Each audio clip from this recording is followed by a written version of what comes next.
Hello, welcome to Power Networking for Left Brain Introverts. Reminder that I'm Shannon Pohl. I hope you enjoyed the interview with Susan on the Find Who You're Meant to Be Summit. And I'm really excited to bring you these tips today around power networking for left brain introverts. So in this video, we're going to cover confidence in walking into a room full of strangers, turning your liabilities, perceived liabilities, into assets, and then how to actually get a return on your investment of going to a networking event. So now, step number one is confidence. So walking into that room full of strangers, we're all looking for that confidence because, well, let's be honest, we want to be confident and excited and ready to go into that event. However, I have a secret for you, and you might not like this one, and it's one that I know I had to get over when I started going to networking events. I really didn't want to. There was that pit in my stomach, except there was that voice in my head telling me, my mentor's voice in my head telling me, you got to do it. This is how you're going to meet people. This is how you are going to actually get out there and really discover who you're meant to be by talking to people and then ultimately finding a job. So the first secret, it's not a good one, well, it is once you learn how to use it, is that confidence is actually comes from building competency over time. So what this means is you actually get confident with networking after you've been networking and going to these events multiple times.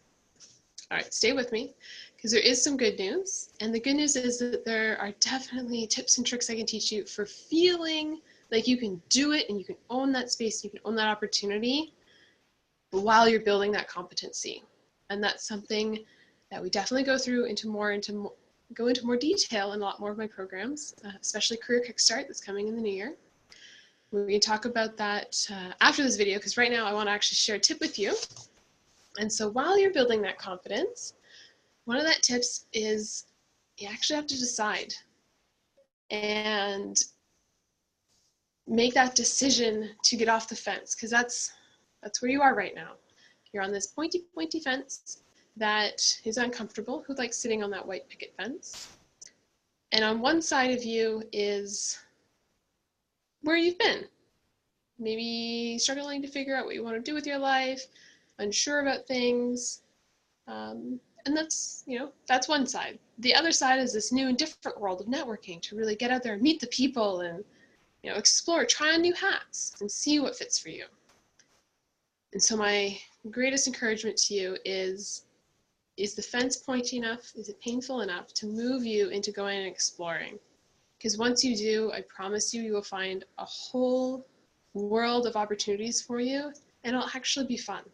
Because like I said, I was definitely in your shoes around, goodness, that was the last thing I wanted to do, walk into a room full of strangers. And then finally it just got, I was tired of being where I was. I was done working a part-time, for me, going nowhere job. It wasn't in my area of passion. It wasn't lighting me up. And I finally just decided, you know what? I've tried some other things. They aren't working. Networking it is. Let's go and talk to people. And once I started talking to people, I actually grew to love the activity and love the options, because I've met some really cool people, learned some things I'm like, oh, definitely no, that is not for me. And I've also met some really cool people and really expanded my own options and awareness. So that's number one. The trick to getting confidence and entering a room full of strangers is you got to decide. And, if it's really a hurdle for you, you want to, and it's still there's resistance, let's talk afterwards, because that's things that we can go into more detail in some of the other programs I offer. For now, let's go to number two, turning your perceived liabilities, into assets. And that's where the left-brained and introvert pieces come into it. So for many of us, in our jobs, especially in such a technologically advanced society, it's all this left-brain thinking. All of this, data and analytics, which can be a hang-up sometimes in networking, because when you start talking to people, I've been in so many events where people drive right to why they're there. They're like, oh, I'm here to get a job. Can you hire me? Well, that's the biggest turnoff you could possibly give to a potential employer, because they didn't come there looking to hire. Unless you're at a job fair, and that's something we can talk about separately, At a general networking event, whether it's a speaker or even if it's like a holiday type party with networking, people are there to chat and socialize. And so going right into those details can actually be a liability for you in a networking activity. However, you can turn that into an asset really quickly by knowing what criteria you're looking for in a new contact, in a new relationship, in a mentor, in the people you're meeting at this event. And good news, by being left-brained and data-centered, you know how to do that so easily. And so that's one of my tips in this section is before your event, actually write down what you're looking for. Who are those types of people? Are you looking to meet potential employers? Are you looking to meet just someone to interview with for like an informational interview? Are you just looking to just meet people? That's it. Step number one, just meet new people. Really figure out what the criteria are for the people you want to meet. And that's, again, something we go into much more detail in Career Kickstart, is the different types of criteria you're looking for. And that's going to be a huge asset to you right now. So that's tip 2A for this event, for this webinar. Now, tip 2B comes in with the introverted side. Because again, a lot of people identify with being introverted. And now, one myth I'm going to bust right off the bat is that introversion and shy have nothing to do with each other. Introversion and extroversion is just about how you source and how you fill up your batteries. So when you're really feeling slow and sluggish, do you go to a party and socialize with all your friends and get really pumped up that way? That's extroversion. And if that's you, likely you're okay with networking because you just like getting out there and meeting with people and being the life of the party. Now, introverts, when they're like, oh, I'm sluggish, it's been a long week, I'm staying at home. Maybe I'm hanging out with my spouse, my partner, maybe a friend. And really, it's those solo activities, reading a book, watching a movie, anything by yourself. Really having that you time, me time. Now, I do want to bust the liking people, not liking people part, because I actually know an extrovert who is quite a cool guy. And to look at him, you would have labeled him an introvert in the traditional understanding of the word. He just doesn't like people, but he actually is an extrovert, and he refuels his batteries by being around people. And so to fill that need for himself, he actually goes and works in coffee shops all by himself. So he doesn't have to interact with people, but he's around people and able to be still part of that energy. Now, how do we make this work for us in networking? Because obviously that's meeting people. And this is where you can get really efficient at networking, because you really want to maximize your time and be really, really efficient. So that's where if we bring in that criteria from our left brain sides and know what we're looking for, then our introvert's going to drive that forward, really drive that forward. Like, if this person's meeting none of my criteria, move along, next person.